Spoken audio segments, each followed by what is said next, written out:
এক জঙ্গলে এক নেকড়ে বাঘ ছিল। একদিন মাংস খেতে গিয়ে তার গলায় মাংসের হাড় আটকে গেল।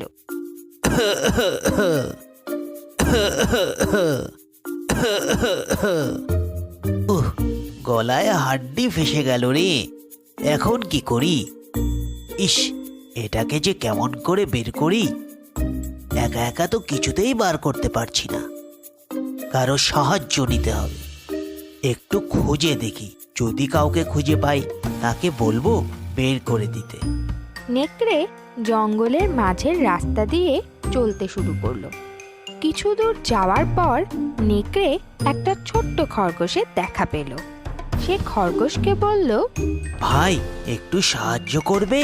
হ্যাঁ, আসলে আমার গলায় একটা হাড্ডি ফেসে গেছে, কিছুতেই বের হচ্ছে না, একটু বের করে দাও না ভাই। আমি আর তোমাকে সাহায্য? ভুলে গেছো সেদিন তুমি আমাকে মারতে চেয়েছিলে? তোমাকে কোনো বিশ্বাস নেই, এটাও তোমার কোনো বাহানা হবে। না বাবা না, আমি তোমাকে কোনো সাহায্য করব না। নেকড়ে সেখান থেকে চলে গেল। খানিকক্ষণ চলার পর নেকড়ের সঙ্গে এক বাদরের দেখা হয়ে গেল।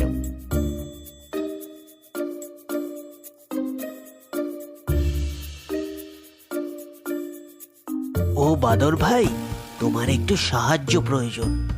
তুমি তো আমার পুরনো বন্ধু। বন্ধু, আমার গলায় একটা হাড্ডি ফেসে গেছে, ভীষণ ব্যথা করছে। তোমার তো লম্বা হাত, একটু বের করে দাও না ভাই। খাওয়ার সময় যত ঝামেলা, দেখতে পাচ্ছ না কলা খাচ্ছি? এখন আর বিরক্ত করো না, যাও তো বাপু এখান থেকে।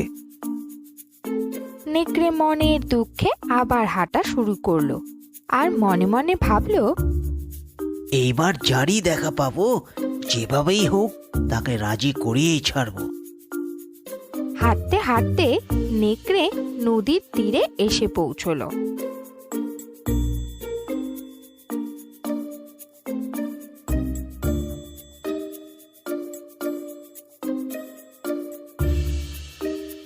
সেখানে একটি বক মাছ ধরছিল। তার লম্বা ঠোঁট দেখে নেকড়ে ভীষণ খুশি হয়ে গেল। আরে, এতক্ষণে আসল লোকের দেখা পেয়েছি। বকের তো বিশাল লম্বা ঠোঁট, এ খুব সহজেই আমার গলা থেকে হাড্ডি বের করে দেবে। একে যেভাবেই হোক রাজি করাতেই হবে। এই ভেবে নেকড়ে বকের কাছে গিয়ে বলল, কি সুন্দর দিন না আজকে! জানো ভাই, এই নদীতে না অনেক মাছ আছে। তুমি একা পরিশ্রম করছো, তুমি চাইলে মাছ খুঁজতে আমি তোমাকে সাহায্য করতে পারি। তুমি আমাকে সাহায্য করবে? নেকড়েরা ভীষণ চালাক হয়। বিনা কারণে তুমি আমাকে সাহায্য করতে চাইছো?